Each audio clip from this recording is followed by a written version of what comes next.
Vamos, decláralo. Dile, en mi casa habita el arca de tu presencia. En mi casa habita el arca de tu presencia, de tu presencia. Tú has puesto en mis manos el peso de tu gloria, tu gloria. En mi casa habita el arca de tu presencia, de tu presencia. Tú has puesto en mis manos el peso de tu gloria, de tu gloria. No me moveré, aquí me quedaré, tu presencia guardaré. Y no me moveré, aquí me quedaré, tu presencia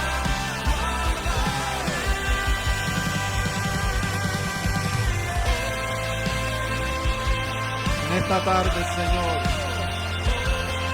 en tu presencia es donde queremos estar, Señor. En tu presencia es que queremos, Señor, permanecer. Que tu Santo Espíritu nos llene. Que tu Santo Espíritu nos toque, Señor. Que tu Santo Espíritu, Señor, inunde nuestra vida, Dios. Padre, llénanos, Señor. Llénanos con tu Espíritu Santo, Señor. Tócanos. Toca, Señor, nuestra vida. Inúndanos, Señor, de tu presencia, Padre, en el nombre de Jesús. Inunda nuestra vida de tu presencia, Señor. En tu presencia es donde queremos estar, Señor. Es en tu presencia donde queremos estar. Porque en tu presencia hay libertad. Porque donde está tu espíritu hay libertad. Donde está tu espíritu hay plenitud de gozo, Señor. Gracias, Dios. Llena, Señor, nuestra vida. Llénanos de tu Espíritu Santo, Señor. Llénanos. Llénanos en esta tarde, Señor. Llénanos, Señor, en esta tarde de tu Santo Espíritu, mi Dios. Obra con poder en nuestra vida, Señor. Glorifícate, Señor. Glorifícate, Dios. Llénanos, Señor. En tu presencia es donde queremos estar, Señor. Con tu Espíritu Santo, Señor, en nuestras vidas. Vamos, díselo.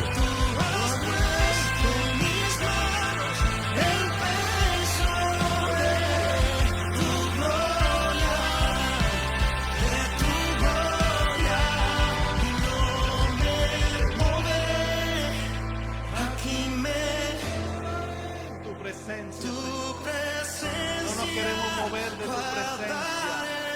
Queremos tomar la mejor parte, Señor.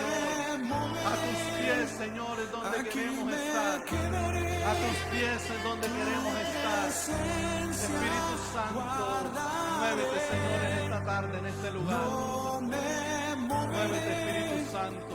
Señor, inunda este lugar, Señor. Glorifícate, Dios. Glorifícate, Espíritu Santo, en esta hora. Santo es tu nombre. Adoramos tu presencia, Señor. Adoramos tu gloria, Señor. Adoramos tu gloria, mi Rey. Santo eres tú, Señor. Santo eres tú, mi Rey. Te alabamos, Dios. Alabamos tu gloria. Tu presencia, lo único que necesitamos, Dios. Tu Santo Espíritu en nuestra vida, Señor. Señor, rendimos nuestra vida ante tu presencia.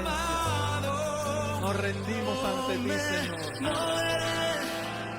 Aquí me quedaré, tu presencia guardaré, y un paso yo daré. Aquí me quedaré. Aquí nos quedaremos, Señor, en tu presencia. En tu presencia, Dios. Que no se aparte tu presencia de nuestra vida, Señor.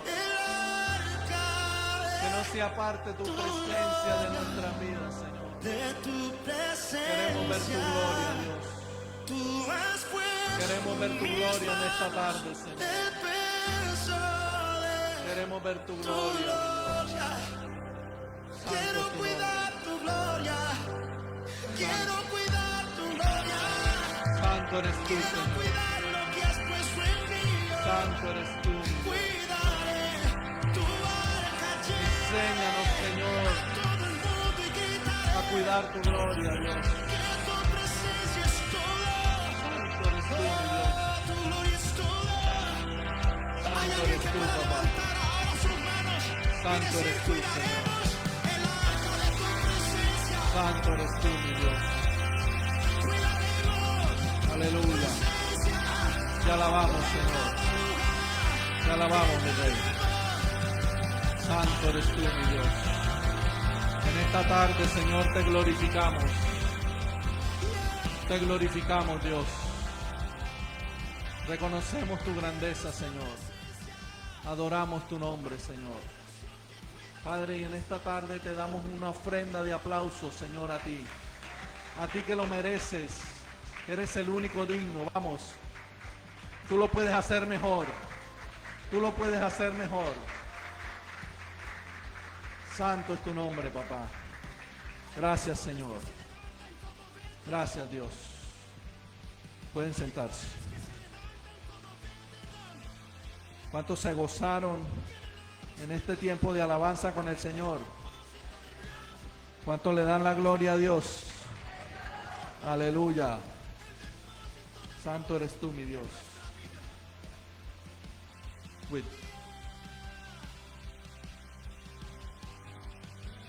Santo eres tú, Señor. Bueno, mis amados, es un privilegio estar con ustedes aquí en esta tarde. Damos la gloria al Señor. Le damos gracias al pastor Brian, a la pastora Tamar, por el privilegio de poder compartir con ustedes un poquito de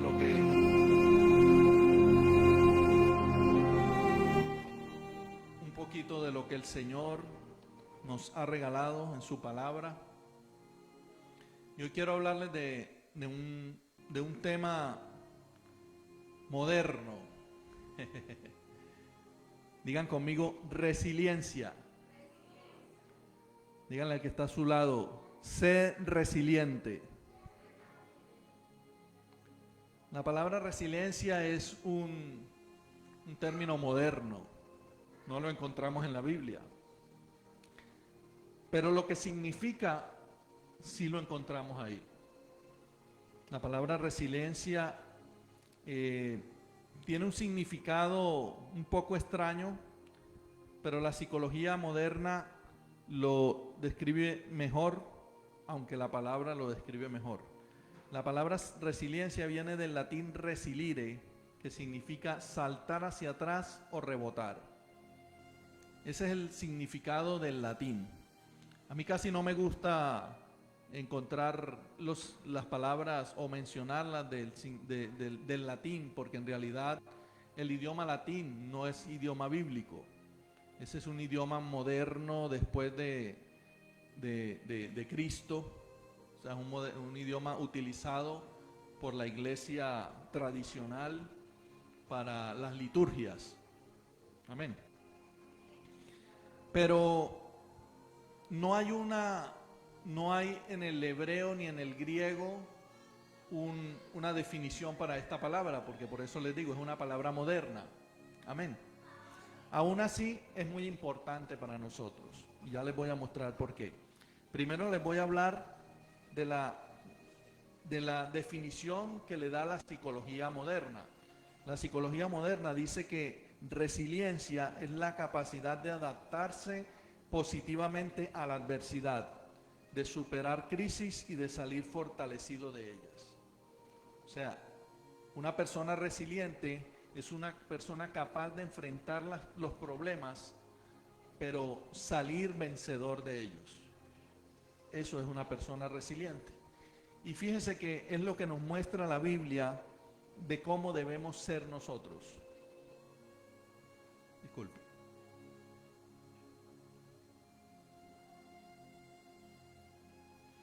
La Biblia nos dice que el Señor nos da la capacidad de poder nosotros enfrentar las adversidades.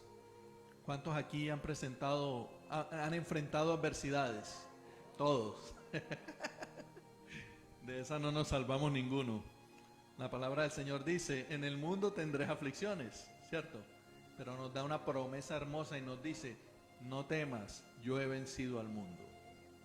Entonces cualquier adversidad, cualquier problema que pueda tocar tu vida, Dios tiene la solución para ella. ¿Cuánto lo creen? Miren, la Biblia contiene múltiples ejemplos de resiliencia y ahorita los vamos a ver. Y en la vida cristiana, la resiliencia no se basa solamente en la fortaleza humana, sino en la confianza en Dios, en la confianza en su palabra y en la obra del Espíritu Santo. Hoy en día hay un movimiento que lleva o que quiere llevar a las personas a engrandecer la humanidad.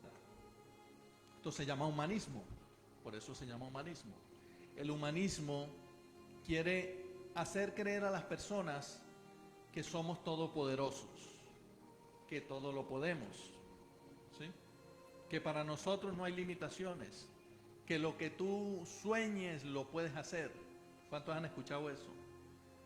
Que lo que tú declares lo puedes lograr, que lo que tú deseas tú lo puedes hacer porque eres tú.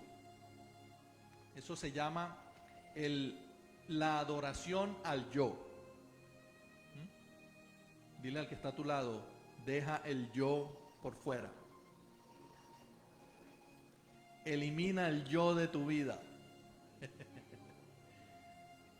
Porque es cierto que la definición de resiliencia dice que es la capacidad que tenemos para superar las adversidades, pero bíblicamente el Señor nos dice que es Él el que nos da la salida. La palabra dice que Él permite las dificultades, pero Él mismo nos da la salida. También nos dice que Él no nos va a dar cargas más grandes de lo que podamos soportar. Amén.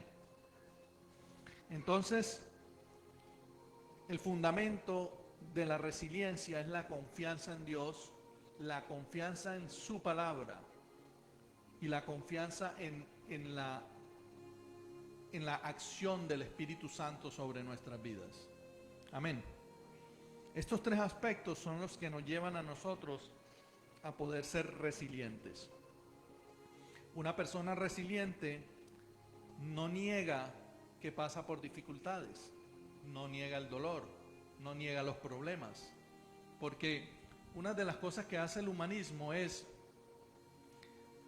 hacer creer a la persona que con negar lo que están viviendo, con eso solucionan los problemas. Vemos algo que utilizan mucho ahora y es el positivismo.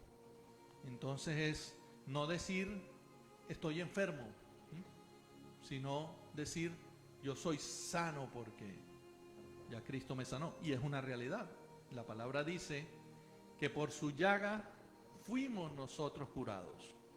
Pero el simplemente hecho de decir que eres sano no quiere decir que ya lo eres.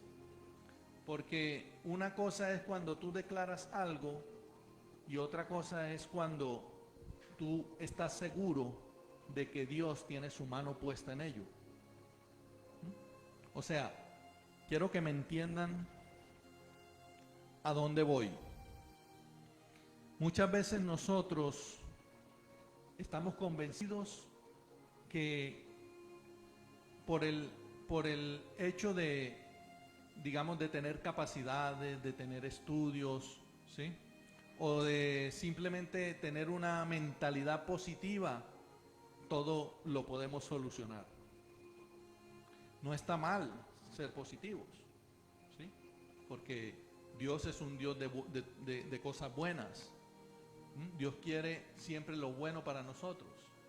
Pero el mismo Señor nos está diciendo vas a pasar procesos, vas a tener aflicciones. Una de las pruebas de ello es la vida de Job. ¿Cuántos conocen a Job? Oiga, ustedes están viejitos. Yo he oído hablar de él, pero no lo conozco. Miren, Job, dice la palabra que era un hombre justo. Y este término en la Biblia demuestra que delante de los ojos de Dios era un hombre recto. En otras palabras, el término que nosotros utilizaríamos para actual es que era un hombre que vivía en santidad. Era un hombre justo delante de Dios. Justo viene de la palabra justicia. Y sabemos que la justicia del mundo no es igual a la de Dios. Amén. Pero este era un hombre recto delante de los ojos de Dios. Y aún así pasó dificultades. Aún así perdió sus hijos, perdió sus riquezas, perdió su salud. Pero hay un aspecto aquí que generalmente no se menciona o no tenemos en cuenta. Y es que Dios permitió que el enemigo le tocara todas estas áreas, ¿cierto? La salud, las finanzas, la familia, pero hay algo que el enemigo no le pudo tocar. ¿Quién me sabe decir qué es? La vida. Él no le pudo tocar la vida. En otras palabras, no pudo tocar su alma. Amén. Y esto es un aspecto importante, porque repito lo que dije ahorita, Dios no va a permitir cosas en tu vida que sean para dañarte. Él no te va a permitir llevar cargas que no seas capaz de soportar. Él no te va a permitir pasar por pruebas que no seas capaz de superar. O sea, cuando a ti se te presenta una prueba y de pronto llegas a un punto crítico y tú dices, ¿cómo voy a salir de esto, Señor? No encuentro la salida. Ten la seguridad que ya Dios la tiene preparada. ¿Cuántos lo creen? Amén. Entonces, miren, la definición bíblica de resiliencia. Me costó trabajo la palabrita. La definición bíblica de resiliencia es la capacidad dada por Dios. Repite conmigo, dada por Dios. Para mantenerse firme, perseverar en la fe y levantarse después de la adversidad. ¿Cómo? Siendo transformado para reflejar el carácter de Cristo. Amén. Entonces, toda adversidad, toda dificultad, toda prueba, aquí quiero aclarar algo, voy a hacer como un paréntesis. ¿Cómo? Resiliencia. La capacidad dada por Dios para mantenerse firme, para perseverar en la fe y levantarse después de la adversidad, siendo transformado para reflejar el carácter de Cristo. Amén. Entonces, mire, aquí está hablando de carácter. Y quiero hacer un paréntesis.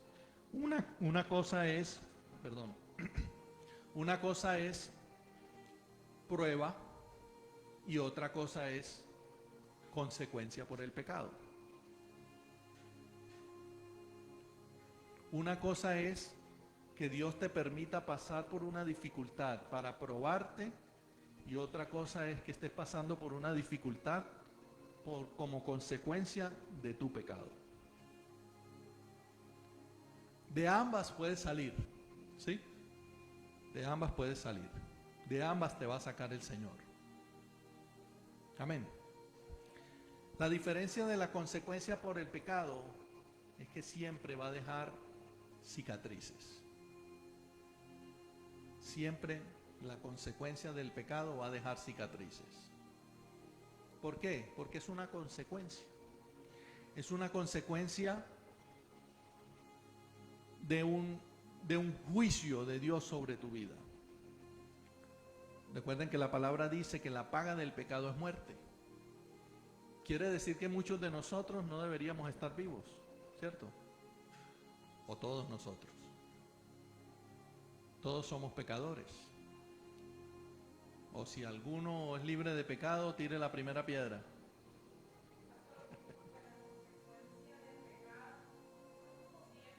Te va a dejar cicatrices.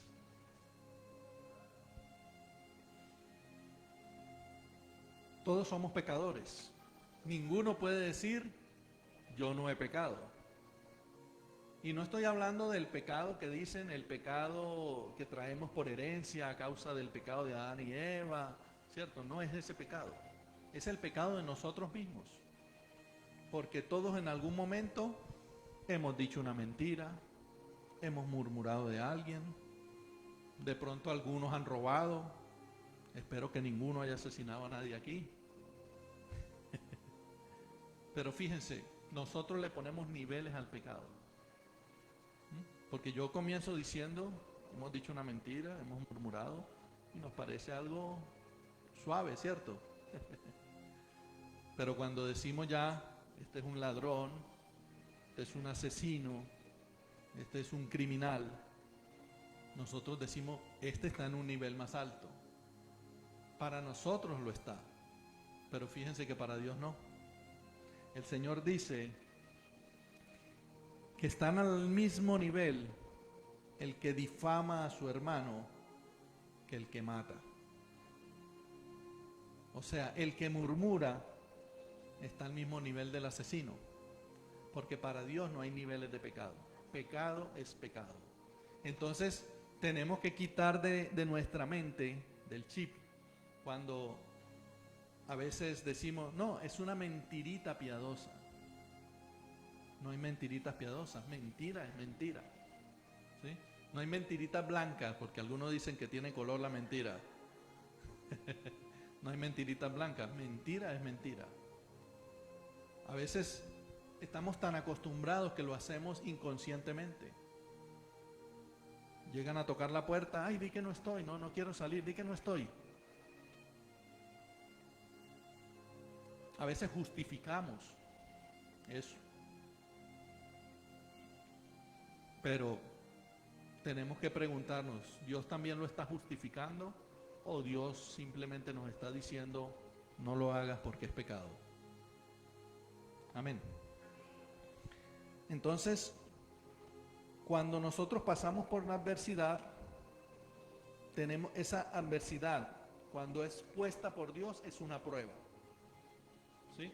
Cuando es una prueba, tiene una finalidad. Bueno, todo en Dios tiene una finalidad. Entonces, no hay adversidad, no hay dificultad, no hay prueba que no tenga un propósito en Dios. El principal propósito es formar tu carácter. Lo primero que Dios quiere es formar tu carácter. ¿Por qué formar el carácter? Porque el carácter es precisamente lo que te lleva a ti a crecer, lo que te lleva a ti a ser mejor, lo que te lleva a ti a poderle decir no al pecado, lo que te lleva a ti a poder pararte firme, a ser fiel a Dios, a ser leal a Dios y a los demás, ¿sí? A poder perdonar a tu hermano, al que te hizo mal, ¿sí? Inclusive a entonces cuando tú estás en la presencia de Dios, poder tú orar por alguien que no se lo merece, por alguien que te hizo daño. Y eso lo hace el carácter. El carácter es lo que nos lleva a ser cada día más como Cristo. El carácter es lo que nos lleva a nosotros a romper con toda iniquidad, con todo lo que a Dios no le agrada. Y carácter no es lo mismo que temperamento.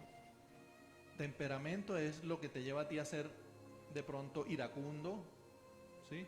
A ser flemático, o sea, a ser emocional, eso es temperamento. Y carácter es precisamente el poder dominar tu temperamento. Cuando tú tienes un carácter fuerte, es porque has sometido tu temperamento.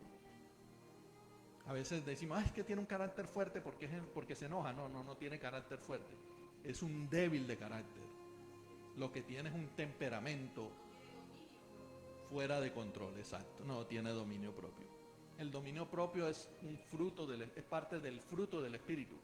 El fruto del Espíritu es uno solo, pero se manifiesta en nueve manifestaciones. Y una es el dominio propio. A mí me encanta, yo digo que de todos el que más me impacta a mí es ese. Porque es que el dominio propio es el que te lleva a ti a ser ecuánime, a ser recto, a ser santo. Es el dominio propio. Yo digo que esa es la parte del fruto del Espíritu que todos debíamos anhelar, que todos debemos pedir. Amén. Acompáñenme en sus Biblias. Vamos a leer la segunda carta a Corintios, capítulo 4, versículos 8 y 9. Para que no crean que voy a predicar sin versículos bíblicos. Segunda de Corintios 4, 8 y 9. Si no tienes Biblia física en el celular, puedes descargar muchas. Les recomiendo la YouVersion. La YouVersion tiene varias versiones, entonces tú puedes escoger, o puedes cuando vayas a estudiar, leer en varias versiones para poder entender mejor. A mí me encanta, esa es la que yo más uso. Segunda de Corintios, capítulo 4, versículos 8 y 9.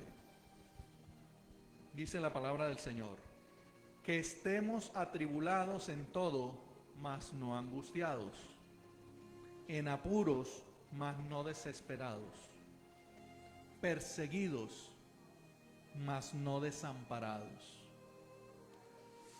derribados, pero no destruidos. Podemos estar atormentados, podemos estar en apuros, podemos estar siendo perseguidos, podemos sentirnos derribados, pero Dios no va a permitir nunca que estemos destruidos. Amén.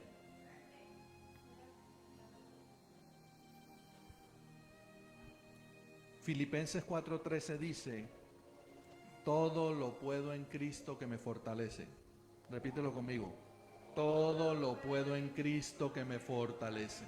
¿En quién es que todo lo podemos? En Cristo.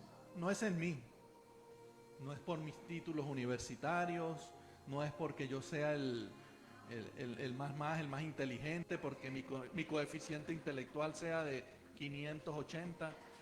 Dios mío. No es porque sea yo, que yo todo lo voy a poder. Nosotros sin el Señor nada podemos. La misma Biblia nos lo dice: sin Él nada somos y sin Él nada podemos. Pero en Cristo somos. Aleluya, gloria a Dios. ¿Cuánto le dan un aplauso al Señor?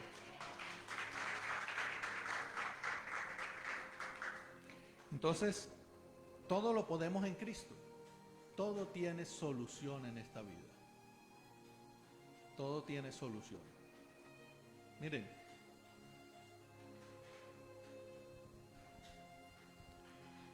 el Señor me llamó a mí a los 13 años de edad. Yo no comencé a servirle al Señor a esa edad porque el Señor no me quería llevar a la iglesia tradicional. El Señor me quería traer a la iglesia cristiana. Entonces, a esa edad yo no conocía, o sea, donde yo estaba no habían iglesias cristianas. Yo siento el deseo de irme entonces para el seminario católico, ¿sí? Y me siento a conversar con el profesor que nos daba a nosotros religión. Yo estudiaba en un colegio de La Salle, que es católico. Y yo me siento a conversar con él y le digo: yo tengo el deseo de buscar a Dios y de servirle a Dios. Y he pensado irme para el seminario. Y él me dice: ay, qué bueno, qué alegría. Y yo: no, pero espérate un momentico. Porque es que yo tengo preguntas, yo tengo peros, ¿sí? ¿Por qué? Porque yo quiero tener esposa y tener hijos. Tenía 13 años, pero yo quería tener esposa. Tenía las hormonas un poquito alborotadas, pero... y entonces yo le dije: yo quiero tener una familia. Y entonces le pregunto a él: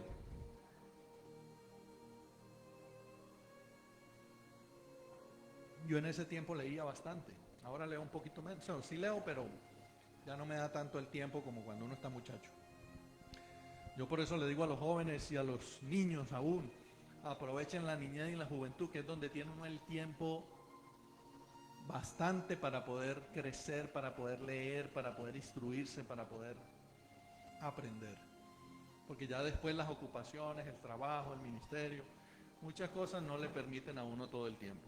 Igual hay que seguir sacando el tiempo, ¿no? Y en ese tiempo yo leía bastante, pero yo no tenía toda la Biblia, porque nosotros en el colegio utilizábamos nada más el Nuevo Testamento. Yo no sé si aquí era de esa manera. Solamente teníamos el Nuevo Testamento. Entonces yo cojo el Nuevo Testamento y me lo leo completico. ¿Sí? Yo quería, sentía, o sea, Dios había impactado ya mi vida, yo quería conocer a Dios.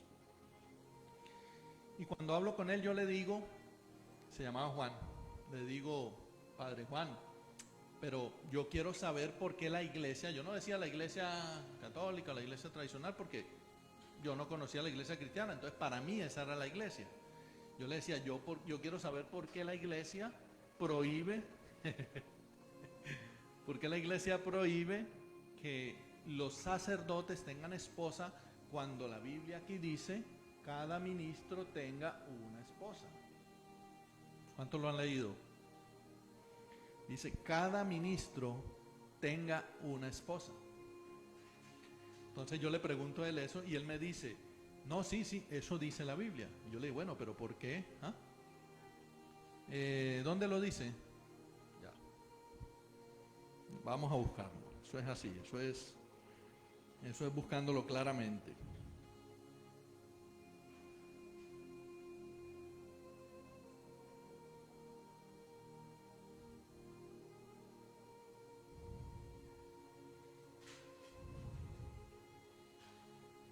Eso está, Primera de Timoteo capítulo 3. Vamos a ver. 3:12 creo. Vamos a buscarlo. Primera de Timoteo capítulo 3. Dice, versículo 2. Pero es necesario que el obispo sea irreprensible, marido de una sola mujer. O sea, los sacerdotes, los ministros, los obispos pueden casarse. Eso dice la Biblia. Hay otro pasaje, pero ese es el que más normalmente conozco. ¿Sí? Esos son los requisitos para ser un sacerdote, para ser un obispo. Sí. Primera de Timoteo, capítulo 3, versículo 2.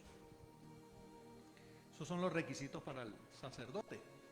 Entonces yo le pregunto a él y él me dice, sí, eso dice la Biblia, pero el Papa no sé quién, en no sé qué época, porque él sí sabía las fechas y todo, porque una mente tremenda, un señor joven. Yo tenía 13 años, pero para mí era un señor, pero él podía tener, si acaso, 30 años.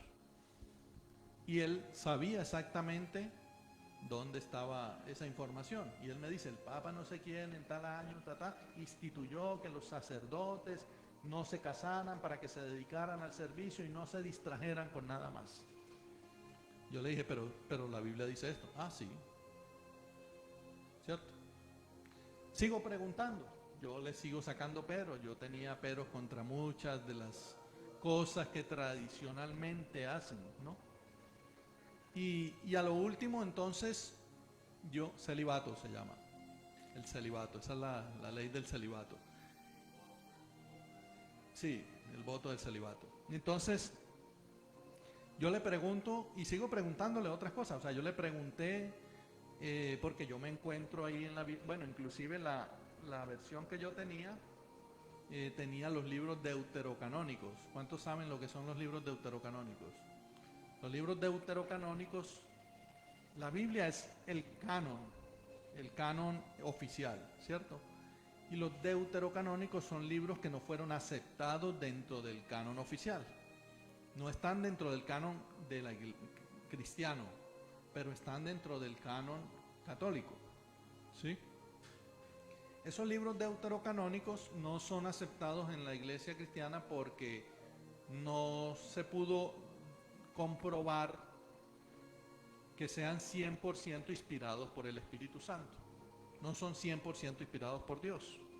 Tienen mucho de historia. Cuando ya uno estudia teología, es bueno leerlos porque ahí encuentra uno muchos datos que de pronto en la Biblia no están. Pero también le hago la claridad a la gente. Porque de pronto hay cosas que en la Biblia no están. Un ejemplo, la Biblia no narra qué pasó en la vida de Jesús entre los 13 años que estuvo en el templo hasta los 30 que comenzó su ministerio. La Biblia no dice qué pasó, ¿sí? ¿Por qué? No porque lo haya querido omitir, porque a alguien le interese que no sepamos qué pasó, no, sino porque no era relevante para Dios, no era relevante para tu salvación. La Biblia sí dice, él iba creciendo en gracia, en conocimiento y no sé qué. No dice nada más, es lo único relevante en ese tiempo. En otras palabras, él entre los 13 años y los 30 vivió una vida común y corriente. No pasó nada extraordinario. Es lo mismo que cuando la Biblia no narra lo que pasa durante 400 años entre Malaquías y la venida de Cristo, o sea, Mateo, cuando empieza el Nuevo Testamento. Ahí pasan 430 años que no se sabe qué pasó.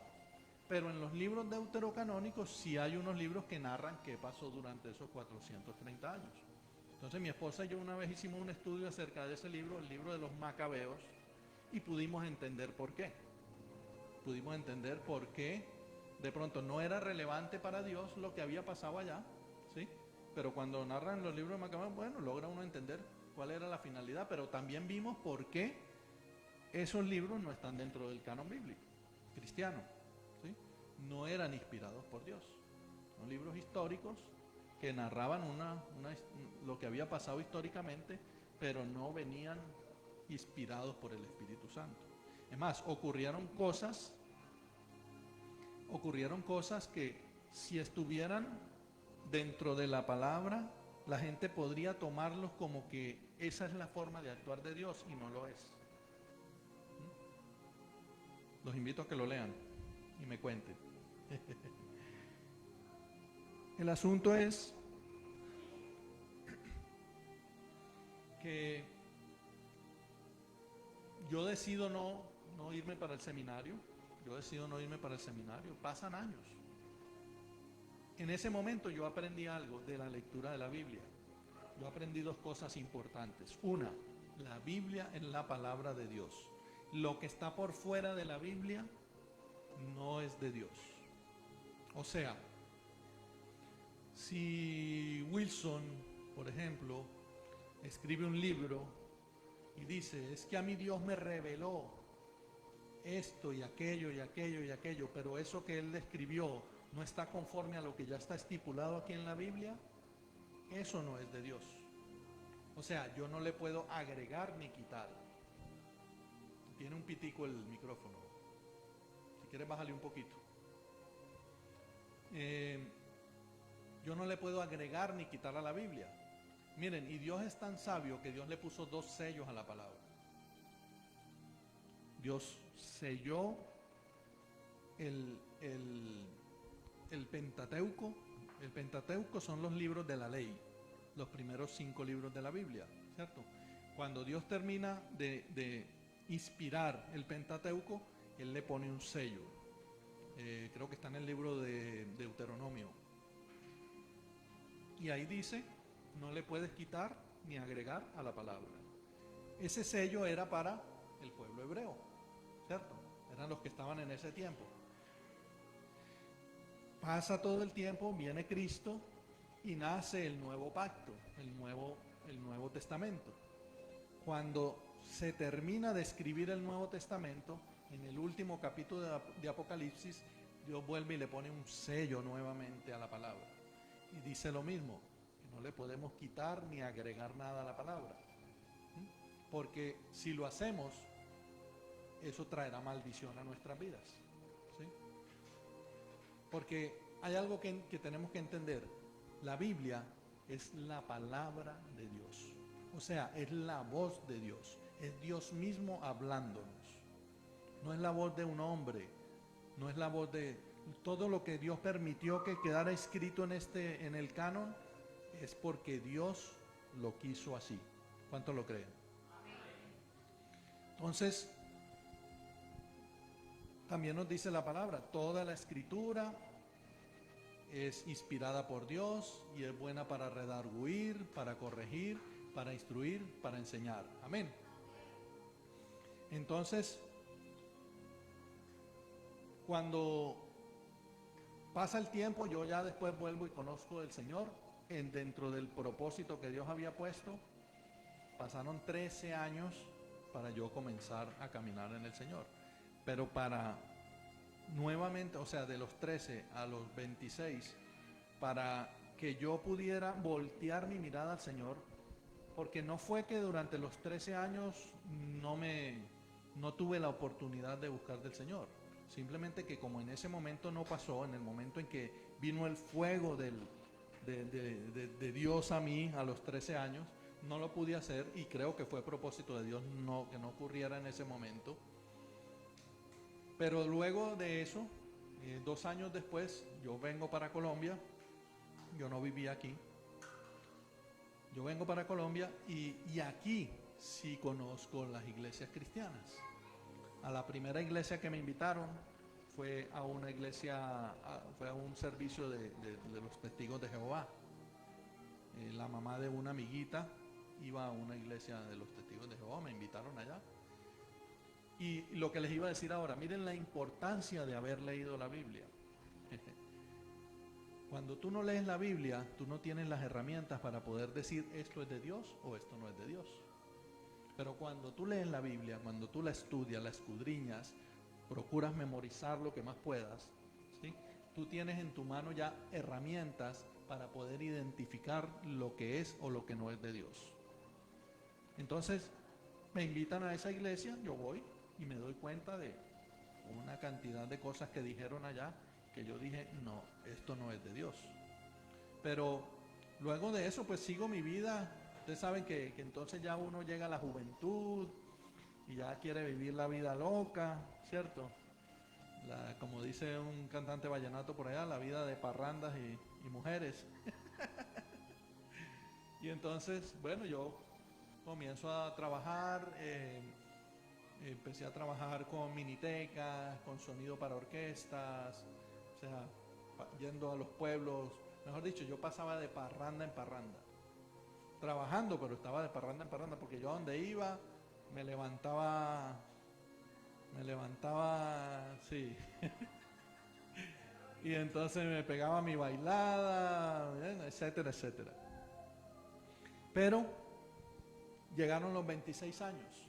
Claro, yo me casé, nació mi primer hijo, y Dios permitió una dificultad grande en mi vida para que yo volteara mi mirada a Dios nuevamente.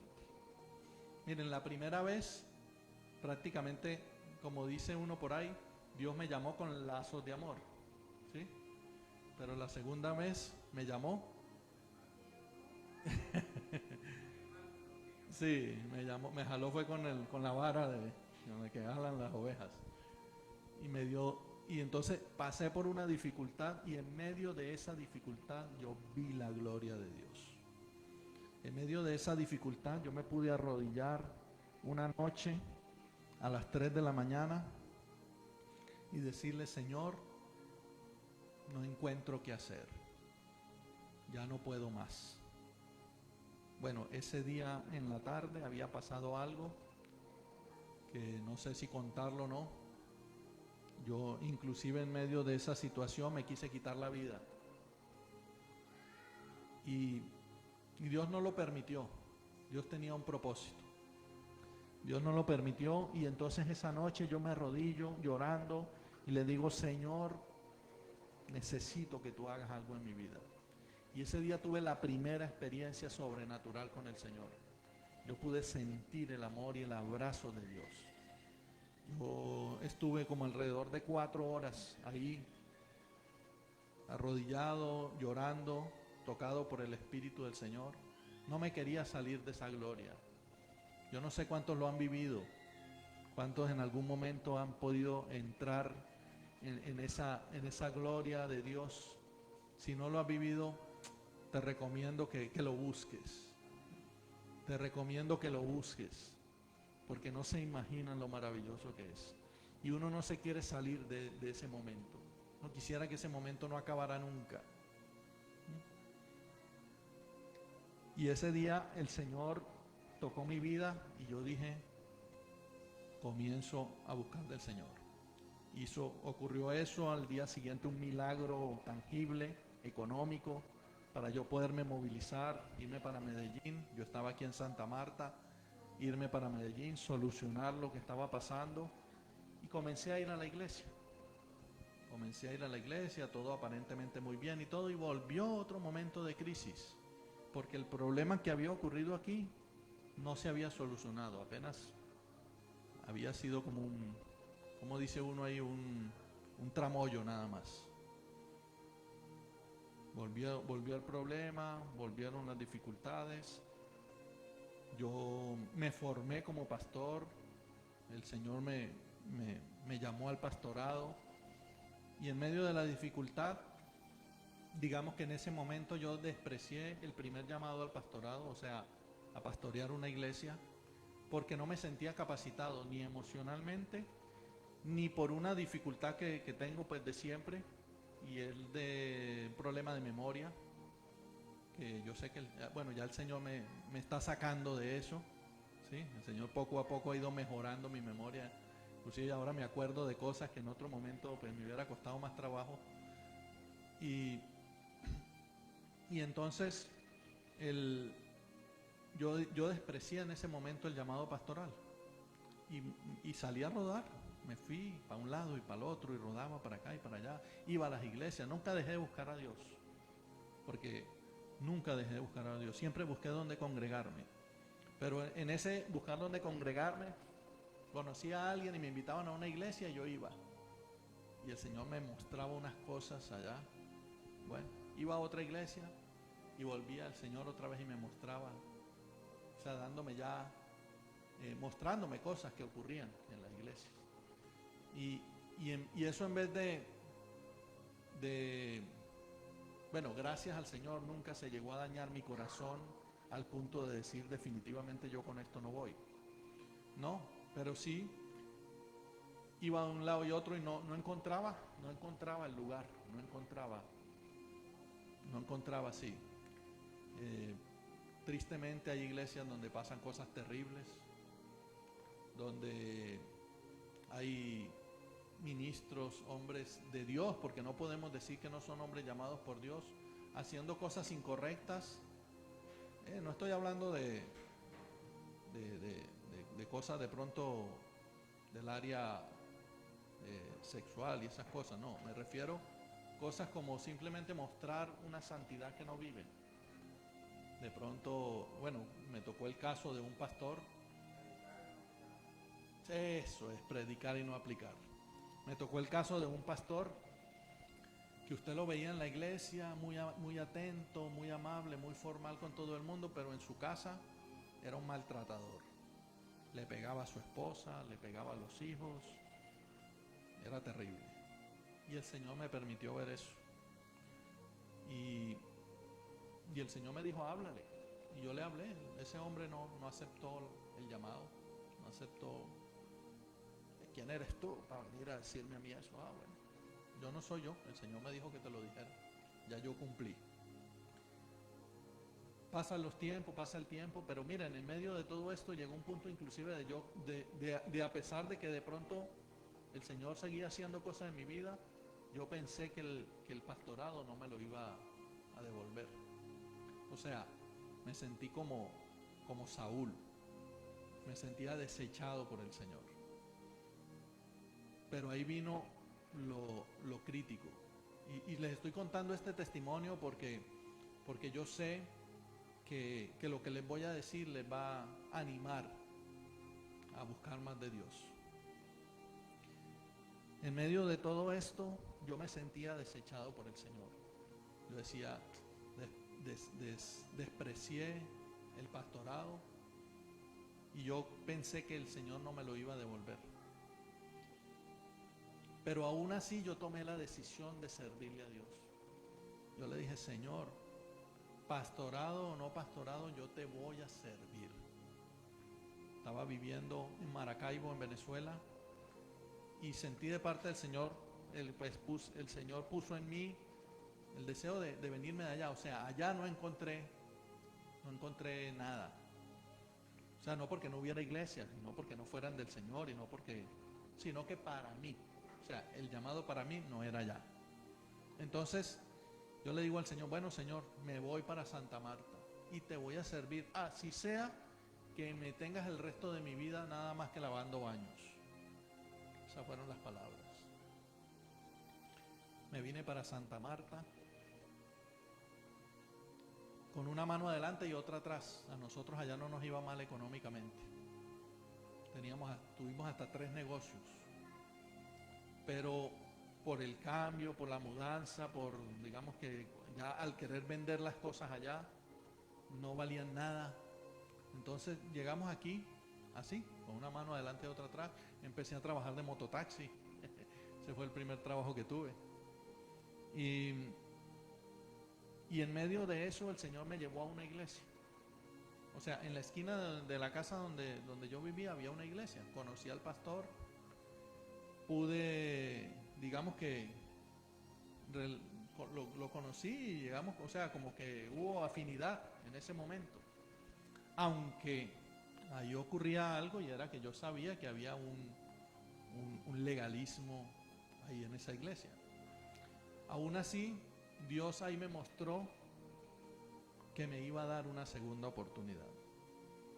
Porque cuando yo llego ahí conversando con el pastor, que él pudo, digamos que me preguntaba, entonces yo le conté de mi vida y todo eso, y él pudo ver pues que el Señor me usaba como maestro para enseñar discipulado y todo. No tenían escuela de discipulado, entonces él me ofrece abrirme el espacio para que yo les dictara el discipulado. Y yo comencé a dictarles el discipulado y eso fue glorioso, fue maravilloso. Abrieron un grupo en San Fernando, entonces como yo tenía carro, ya había comprado un carrito, un Renault 4, un Toyota.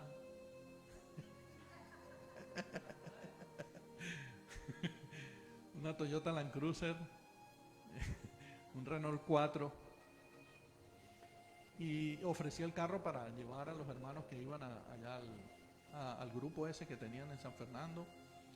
Entonces estaba dictando el discipulado y estando allá en el grupo se presentó la oportunidad de predicar allá.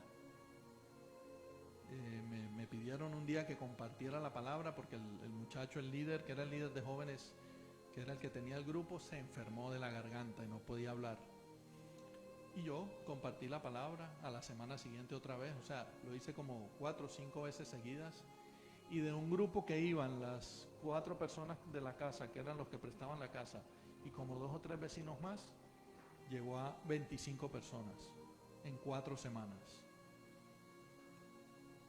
Y pude ver la gloria de Dios. Pude ver al Señor diciéndome, yo no te he desechado. Porque la Biblia dice que los dones y el llamamiento son irrevocables. Pero muchas veces nosotros somos el obstáculo para que Dios se glorifique en nuestras vidas. Nosotros mismos somos el obstáculo para que Dios obre en nuestras vidas. Amén. Y la resiliencia es poder enfrentar las adversidades como esas, pero salir victorioso en Cristo, porque es en Cristo. O sea, si yo lo hubiera querido hacer en mis fuerzas, no lo hubiera podido hacer nunca. En mis fuerzas no, fue en Cristo. Y por eso les decía, el día que yo le dije al Señor, no me importa lo que pase, yo te voy a servir, como sea, te voy a servir. Así tú no me devuelvas el pastorado, pero te voy a servir. Y eso yo creo que rompió un tiempo de maldición en mi vida, rompió un tiempo de prueba en mi vida, porque de pronto era lo que hacía falta, tomar una decisión. Yo no sé lo que tú estás pasando, no sé lo que tú estás viviendo, pero de pronto lo que falta en tu vida es tomar una decisión. El ministerio Cielos Abiertos nació de una decisión. Yo de hace como 2-3 años comencé a sufrir de una migraña, pero el año pasado se agravó la migraña. Era tan terrible que yo no podía ni trabajar. Y cuando el Señor entonces nos llama a abrir obra, yo decía, Señor, no sé, o sea, pero yo ya había decidido servirle como fuera. ¿Sí ven? Y cuando el Señor me llama a eso, yo decía, yo no sé cómo lo vas a hacer, yo no sé cómo vas a hacer, pero con migraña, sin migraña, yo voy a hacer lo que tú me mandes. Y comenzamos a trabajar y empezó el Señor a moverse y a glorificarse, pero yo tenía la migraña. Lo que pasa es que cuando comenzamos el ministerio lo comenzamos o habíamos cometido un error, y fue haber recibido una cobertura equivocada. O sea, estábamos bajo la cobertura de una denominación que no es que sea mala, es de Dios. Son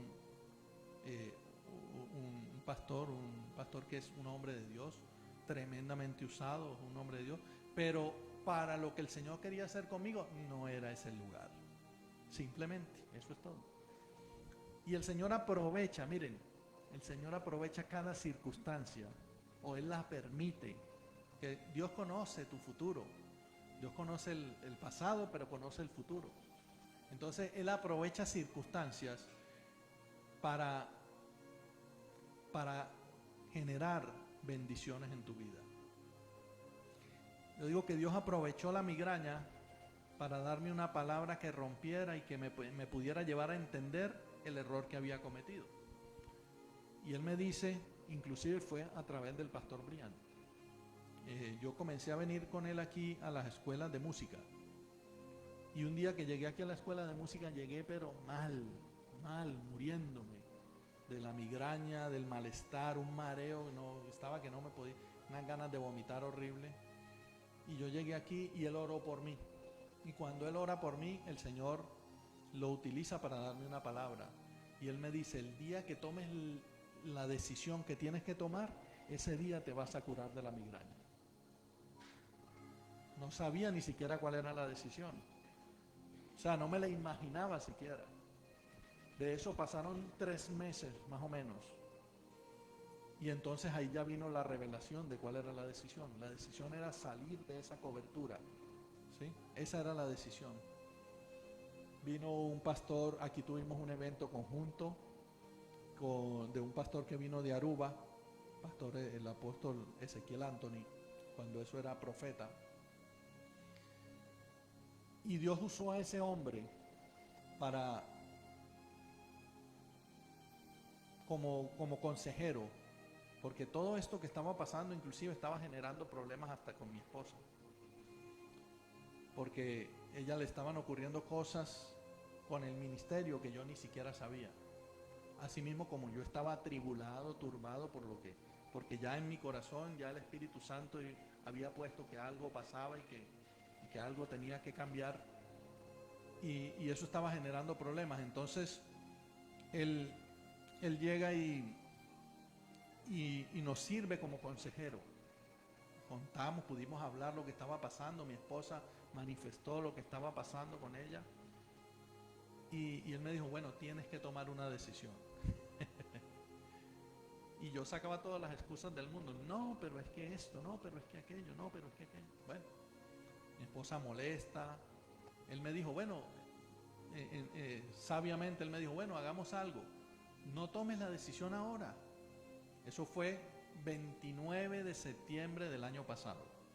Él me dice, no tomes la decisión ahora, espera a que, date estos 3 meses para que ores, ayunes, busques la presencia de Dios y que el Señor te hable. O sea, el Señor me estaba hablando a través de él, pero como yo no quería escuchar la voz de Dios, entonces me dice, bueno, date estos 3 meses para que te metas en ayuno y en oración y que Dios te hable. Eso sí, no dejes que termine el 2024 sin tomar una decisión, me dice él. Yo me vengo para mi casa, eso fue un domingo en el almuerzo. el domingo los domingos en la tarde, la cobertura tenía un servicio virtual, que prácticamente era la única conexión que teníamos desde aquí de Santa Marta con ellos allá. La cobertura no era de aquí. Entonces nuestra conexión con ellos era el servicio virtual. Y ese día, bueno, llegamos a la casa, nos conectamos al servicio y el pastor anuncia que el servicio virtual no iba más. No, y el problema no era que dijera que no iba más el servicio virtual, el problema fueron los motivos que dio. Él dijo, porque yo siento que este servicio virtual para mí es una pérdida de tiempo y que el tiempo que le estoy perdiendo a esto se lo puedo dedicar a otra gente. Nosotros, o sea, mi esposa molesta y yo quedé impactado porque yo decía, o sea, entonces nosotros no valemos para ellos. O sea, no somos importantes como para que sostengan el servicio virtual, que es con la que nosotros aquí nos estamos conectando con ellos. Porque no éramos solamente mi esposa y yo, toda la iglesia nos conectábamos con la iglesia principal en ese servicio. Y eso nos impactó de tal forma que yo ese día en la noche le dije a mi esposa, yo no tengo que esperar 3 meses para tomar una decisión. Y ella me dice, no, yo no quiero que tomes la decisión ahora porque entonces si nos equivocamos, miren, dice, si nos equivocamos entonces vas a decir que es por mi culpa. Bueno, al otro día, 30 de septiembre, nos reunimos otra vez, nos invitaron a cenar en el apartamento donde se estaba quedando el apóstol Ezequiel. Y cuando llegamos allá le dije, necesito hablar contigo. Y nos fuimos aparte a hablar. Y yo le dije lo que había pasado y le dije, yo no tengo que esperar 3 meses para tomar la decisión, yo ya tomé la decisión. La decisión es esta, me salgo de la cobertura. Entonces él se alegró y me dijo, sí, es que eso es lo que el Señor dijo. Bueno, celebramos, mejor dicho. Al día siguiente llamé a la cobertura, renuncié y ese día, el 30 de septiembre, en la mañana tuve migraña y fue la última migraña que me dio. Amén. Fue la última migraña por una decisión. Entonces, si tú estás pasando dificultades, pregúntale al Señor, ¿qué tienes que hacer? ¿Cuál es la decisión que tú tienes que tomar? Porque la resiliencia es precisamente el tú saber que estás en una dificultad, pero que puedes salir de ella. Amén. Tú puedes salir de ella. Puedes salir de la mano del Señor. Miren lo que dice el Salmo 34, versículo 19. Salmo 34, 19.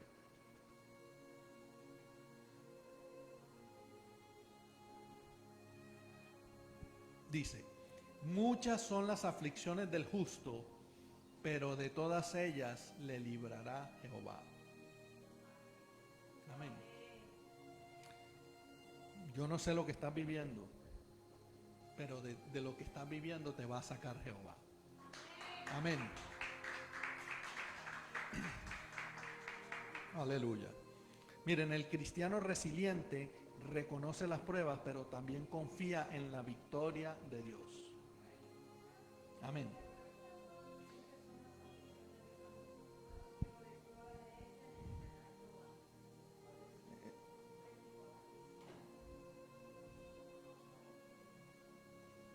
Son 5 principios bíblicos que les voy a compartir.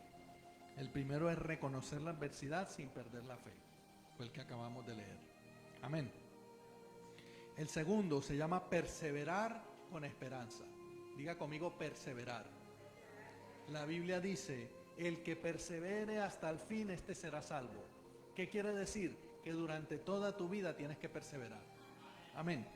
Romanos 5, versículos 3 y 4 dice, Romanos capítulo 5, versículos 3 y 4 dice, y no solo esto, sino que también nos gloriamos en las tribulaciones, sabiendo que la tribulación produce paciencia, y la paciencia prueba, y la prueba esperanza.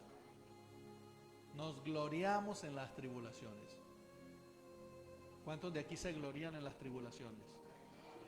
Eso es mentira, digan la verdad. Digan la verdad, en las tribulaciones nos achicopalamos, pero a partir de hoy nos vamos a gloriar en las tribulaciones, amén. A partir de hoy le vamos a decir al Señor, en medio de la tribulación, Padre, no me importa lo que está pasando, yo confío en ti. Amén. A partir de hoy le vamos a decir al Señor, no importa lo que esté viviendo y no importa lo que pase en el futuro, yo voy a confiar en ti. Yo voy a servirte a ti. Yo voy a buscarte a ti, porque tú eres mi todo. Amén. Dale un aplauso al Señor. Miren, la resiliencia transforma la prueba en una oportunidad para crecer espiritualmente.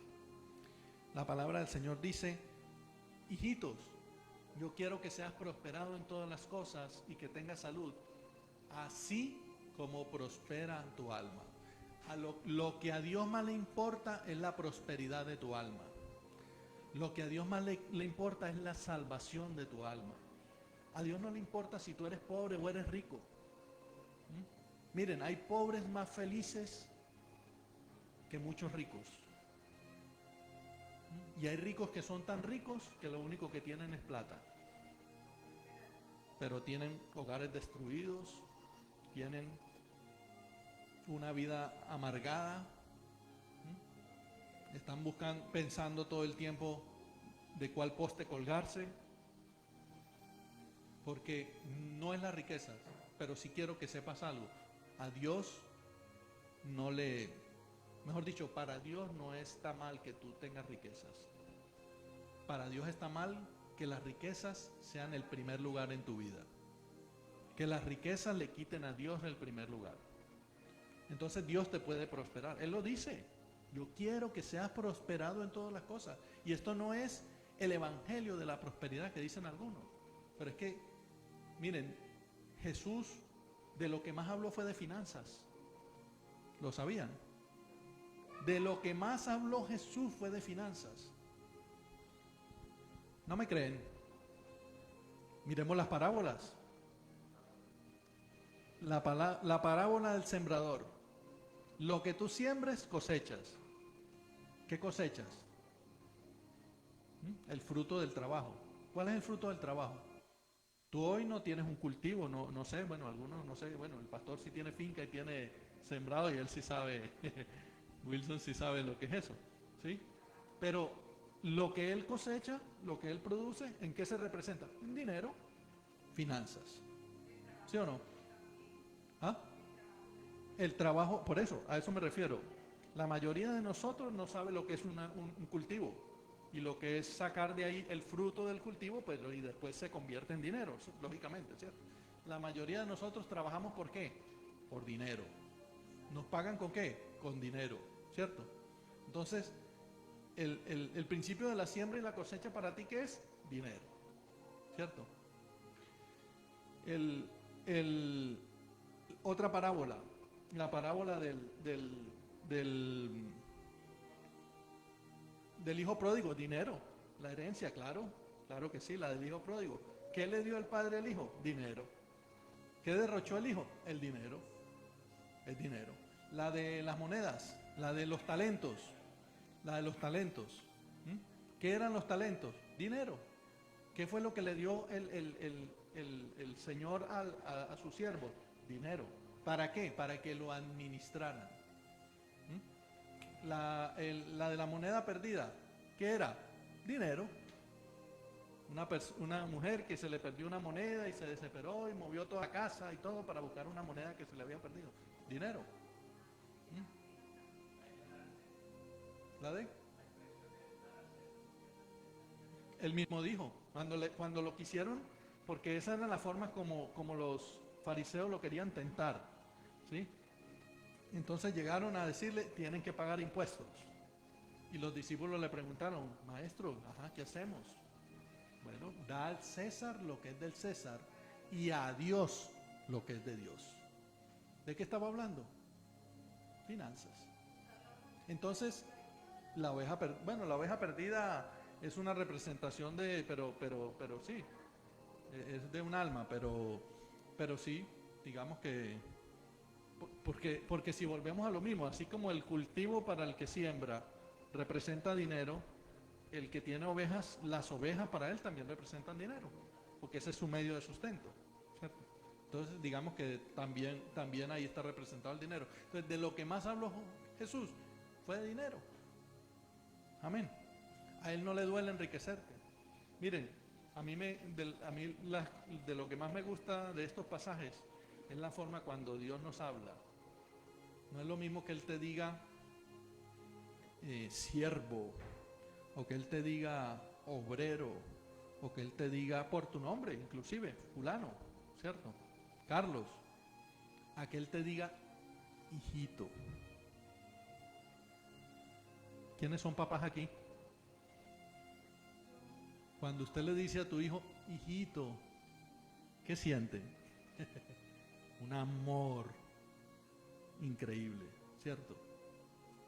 Entonces que tu papá, o cuántos de nosotros hemos recibido de nuestros padres un hijito, mira lo que estás haciendo está mal. Hijito, mira, cambia. Hijito, te amo. Bueno, hay papás que no dicen te amo, tristemente. Tristemente, pero hay algunos que aman, pero no lo dicen. Claro, hay diferentes formas de amor. De otra manera, sí. Inclusive hay un libro que me gusta mucho que se llama Los 5 lenguajes del amor. Ese muestra cómo las personas aman de diferentes maneras. Porque a veces nosotros amamos de una manera y para nosotros es importante una manera de recibir amor, pero para la otra persona no. Para la otra persona es diferente. Así como para algunos, por ejemplo, les gusta que le digan te amo, no sé qué. A otros simplemente con que lo atiendan, con que le den un detalle, es diferente.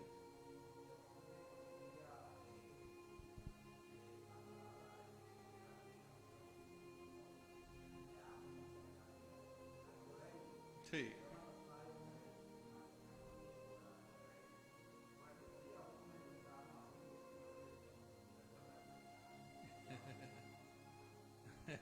Sí, así es. Sí, mira, y es cultural. Es cultural. Esa época de los abuelos de nosotros y todo era cultural porque era la época de los machos, de los hombres que si mostraban algo de debilidad entonces era malo. ¿Sí? Y no es así. Nosotros tenemos que aprender a decirle, nosotros tenemos que aprender a decir te amo. Y a nuestros hijos, lógicamente, más. Decirles te amo.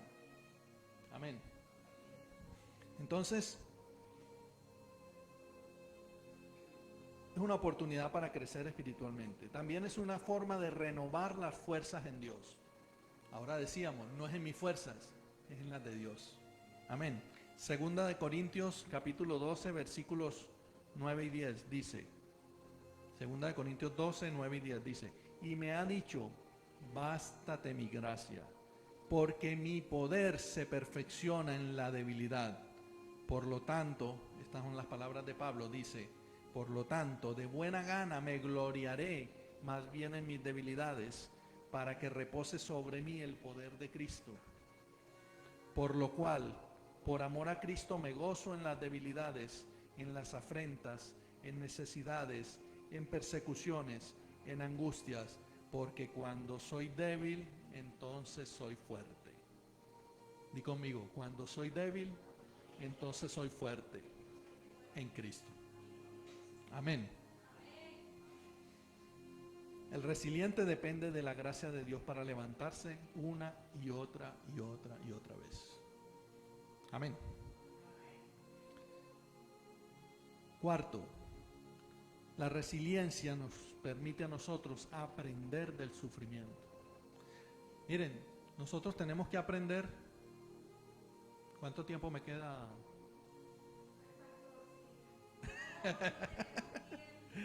Aleluya, gloria a Dios.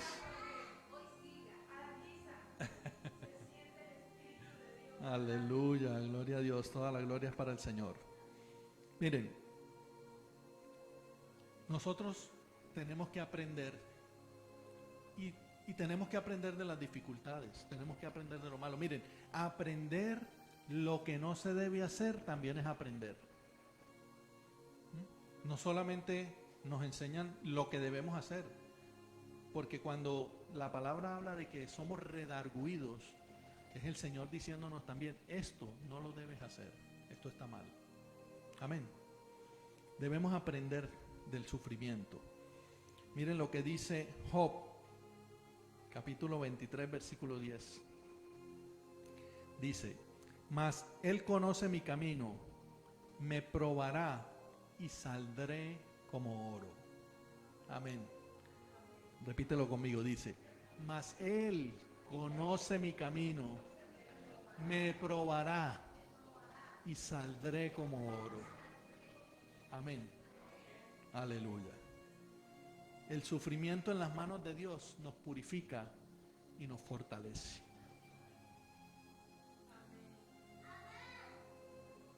Dios nos prueba como al oro. Y el oro se prueba en el fuego. El oro no viene limpio de la tierra. El oro viene sucio, con impureza, con otros materiales. Y en el fuego es que se purifica. En la prueba es que te vas a purificar. En la prueba es que te vas a pulir. En la prueba es que vas a ser como el oro. ¿Y cómo es el oro? Valioso. Tú eres valioso para Dios. Tú eres valiosa para Dios. Amén. Recíbelo. Di, yo soy valioso para Dios. Amén. Gloria a Dios. Último. Amén. La resiliencia nos debe llevar a nosotros a mantener una actitud de fe y gratitud.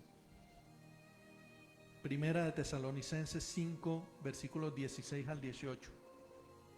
Primera de Tesalonicenses capítulo 5, versículos 16 al 18. La resiliencia nos lleva a mantener una actitud de fe y gratitud.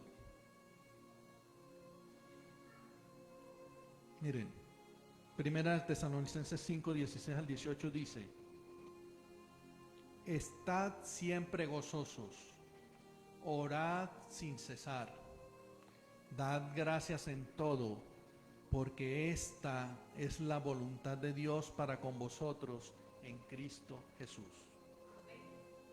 Están gozosos en todo. ¿Qué es en todo? Dios es el Dios, todo es todo. Dios es el Dios de los absolutos. Cuando Dios dice nada, es nada. Y cuando dice todo, es todo. Entonces, si Él está diciendo todo, te está diciendo, mantente gozoso en lo bueno, pero también mantente gozoso en lo malo. Amén. Y nos dice, y sea agradecido. Da gracias a Dios por todo. Todo es todo. Porque lo malo te va a llevar a ser formado, te va a llevar a ver la gloria de Dios. Miren, si una persona no se enferma, entonces tú no vas a ver un milagro de sanidad. Tiene que venir una enfermedad para que Dios se pueda glorificar y hacer un milagro de sanidad y podamos ver la gloria de Dios. Si una persona no tiene una dificultad económica, entonces nunca vas a ver un milagro financiero. Porque es que Dios utiliza todas esas cosas para que nosotros podamos ver su grandeza y su gloria. Para que podamos entender que Él es Dios y que Él es nuestro Padre y que nos ama con ese amor entrañable. Juan 3:16 dice, porque de tal manera, no vamos a decir amo Dios al mundo, porque de tal manera me amó Dios. Vamos, di tu nombre. Porque de tal manera me amó a mí, Carlos, que entregó a su Hijo para que yo crea en Él y no me pierda, sino que tenga vida eterna. Amén.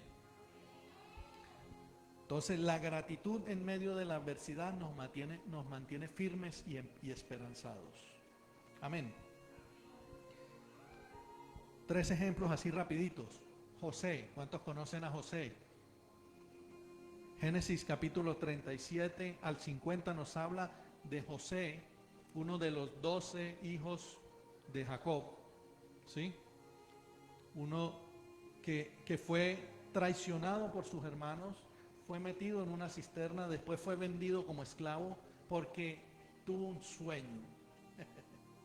¿Cuántos aquí han soñado con cosas grandes?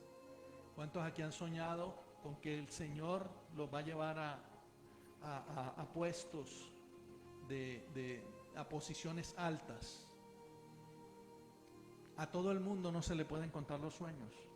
Miren, ni siquiera a la familia, tristemente.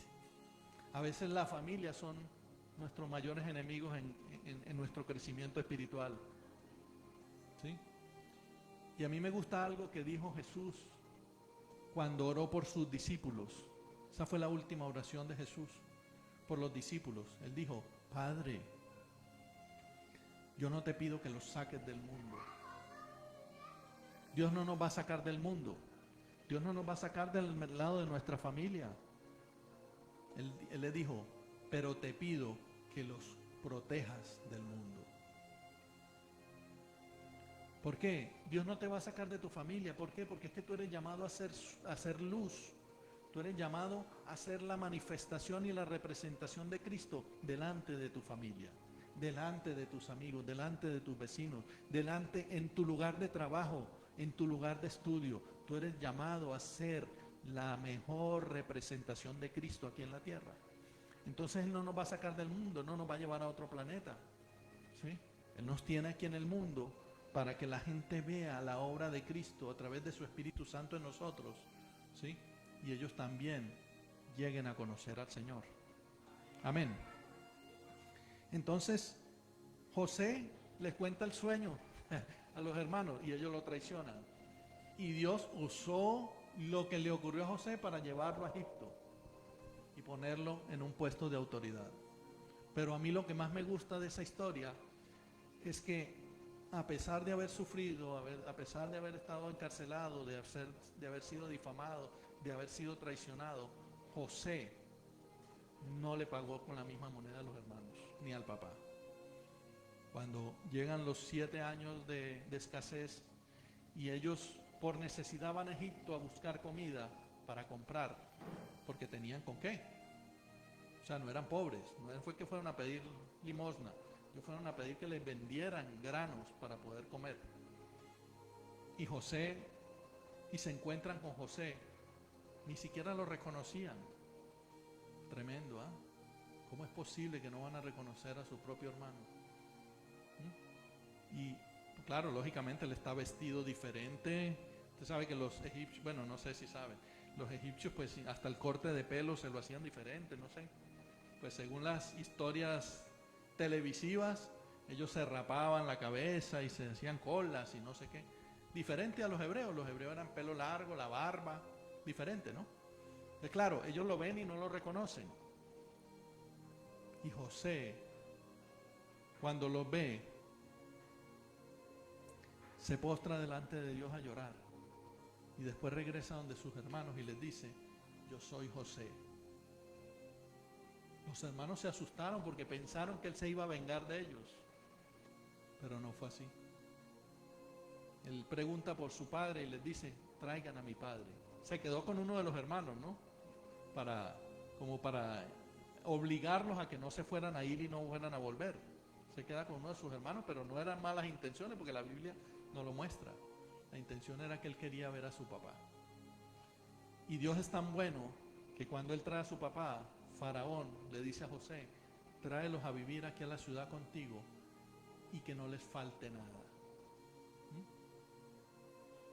Todo porque José dispuso su corazón a la voz de Dios. Amén. José superó la adversidad, fue resiliente. Amén. Job, ya hablamos de Job, fue resiliente. Él esperó, confió en el Señor, no se dejó atribular por lo que los amigos decían. Es que tú estás así porque eres un pecador, no sé qué. No. Confió en el Señor, esperó. No se dejó atribular por su esposa que le decía: reniega de tu Dios y muérete. De tu Dios, no era el de ella. Reniega de tu Dios y muérete. Pero fue restaurado, fue bendecido y Dios le multiplicó. Amén. Pablo Pablo padeció cárceles, padeció persecución, padeció sufrimiento, se mantuvo firme en el Señor. Amén. ¿Y cuánto más decimos de Jesús? Maltratado, golpeado, muerto en una cruz. Aún así, por amor a nosotros, Él podía haberse bajado de la cruz. Él podía haber matado a todos los romanos con una sola palabra. Pero no lo hizo. ¿Por qué? Por amor por ti y por mí. Amén. Entonces, ¿qué debemos hacer? No desconocer las pruebas, no desconocer las tribulaciones, sino confiar en el Señor en medio de ellas. Amén. Entonces, los invito a que se pongan de pie, vamos a orar. Y vamos a decirle al Señor gracias. Gracias porque todo lo que hemos pasado y lo que hemos vivido, Señor, es para nuestro crecimiento. Te damos gracias, Dios, en esta tarde. Gracias por esta palabra, gracias por este tiempo, gracias por habernos permitido estar aquí, reunidos, Señor. Gracias por llevarnos a entender que debemos ser resilientes, que debemos confiar en ti, que tú tienes el control de todas las cosas, Señor, y que nada de lo que pueda ocurrir en nuestras vidas nos va a apartar de tu amor ni de tu gloria. Sabemos que tu palabra dice que estamos en tus manos y que nada nos puede apartar, nada nos puede robar de tus manos. Sabemos que tú nos amas y nos dice la palabra que nada nos puede apartar de tu amor. Te bendecimos, Señor, en esta tarde, en esta noche ya. Te glorificamos, Dios, te damos gracias. Te doy gracias, Señor, por tu pueblo, por cada uno de ellos, Señor, por lo que estás haciendo en ellos y por todo lo que harás, Padre Santo. Espíritu Santo, muévete en esta hora, Señor. Toca nuestros corazones. Llévate todo lo que no te agrada de nosotros, Señor. Llévate toda tristeza, todo dolor. Llévate toda aflicción, Señor. Toda falta de fe. Todo espíritu de incredulidad, Señor, en esta hora. Señor, llévate todo espíritu de incredulidad, Señor. Llévate de nosotros toda duda, Padre Santo. Toma, Señor, nuestras cargas, Señor. Hoy las ponemos delante de ti, Señor. Hoy ponemos nuestras cargas delante de ti, Señor, para que seas tú tomándolas. Padre, te glorificamos. Te glorificamos, Señor, porque tú nos rodeas con tu gloria, con tu espíritu, Señor. Porque tú tienes el control de todas nuestras cosas, Señor. De todo lo que vivimos, de todo lo que pasamos, Señor, tú tienes el control. Porque nada, Señor, se aparta de tu control, mi Dios. Padre, gracias. Espíritu Santo, muévete. Muévete, Espíritu Santo, levanta tus manos. Espíritu Santo, glorifícate, Señor, en esta tarde, Padre. Obra, Señor, con poder, Señor. Trae ese viento suave, Señor, sobre nosotros, sobre este lugar, Señor. Muévete. Muévete como lo hacías en el principio sobre la faz de las aguas, Señor. Padre, glorifícate, Dios. Glorifícate, Señor. Tócanos. Tócanos, Señor, tócalos. Llénala ahora, Señor. Llénala a ella, Padre, en el nombre de Jesús. Padre, glorifícate sobre su vida.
está, no me puedo resistir. Ante tu majestad, tu manto cubre el templo, tu gloria aquí está, no me puedo resistir. Ante tu majestad, tu manto cubre el templo, tu gloria aquí está. Santo es tu nombre, Señor. Santo eres tú, Espíritu Santo. Glorificado sea Dios. Obra, Señor, en esta tarde. Muévete. Muévete, Espíritu Santo, ahora, Padre. Muévete, Señor. Muévete, mi Rey, en el nombre de Jesús. En el nombre poderoso de Jesús, Señor, glorifícate. Glorifícate, Padre Santo. Levanta tus manos. Amado Señor. Padre, yo no lo conozco, Señor. Yo no lo conozco, Padre, pero tú lo conoces. Señor, glorifícate, Señor. Muévete en Él. Muévete en Él, Señor, ahora. Ahora, ahora, ahora.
Glorificado sea Dios.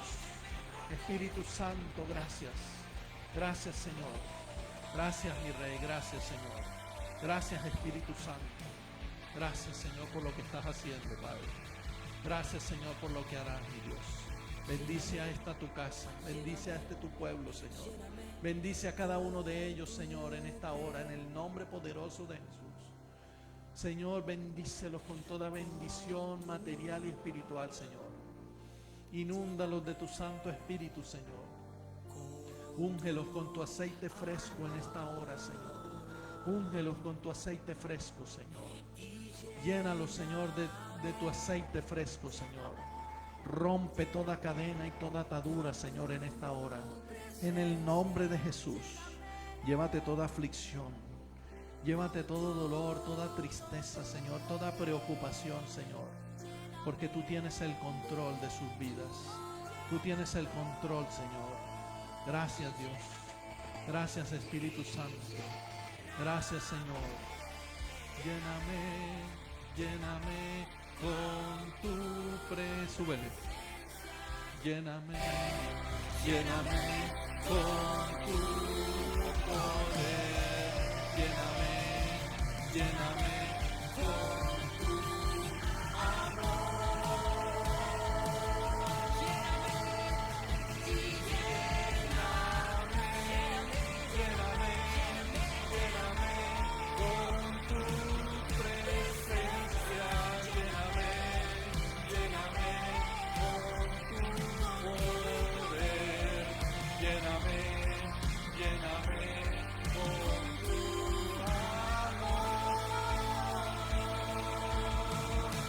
Gracias, Señor. Gracias, Espíritu de Dios.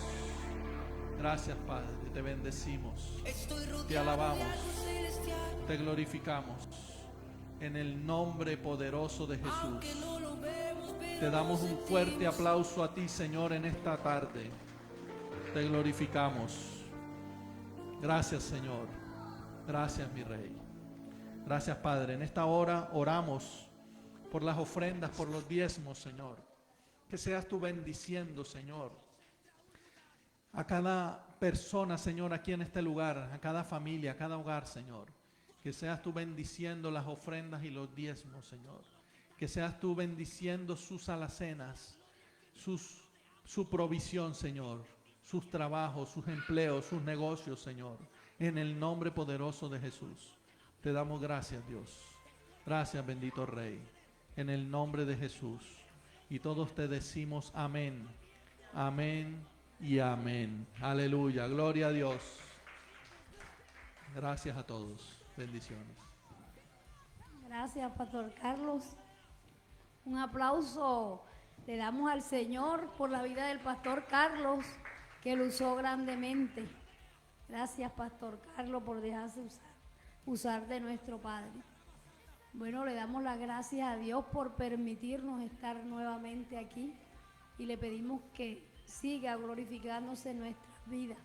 Que la palabra que nos trajo hoy de parte del Pastor Carlos haga rema, para que nos quede sembradita en nuestros corazones, a la iglesia aquí presencial y a la virtual, que toda esta palabra nos haya llenado y que nos quedemos gozosos. Y que sigamos siendo resilientes a pesar de la adversidad. Tenemos que ser resilientes porque sabemos que tenemos un Dios que todo lo puede y que con Él somos más que victoriosos. Gracias a Dios y a ustedes por venir acá. Gracias, familia virtual. Hasta el próximo sábado. Y el pueblo de Dios dice amén y amén. Hasta el sábado.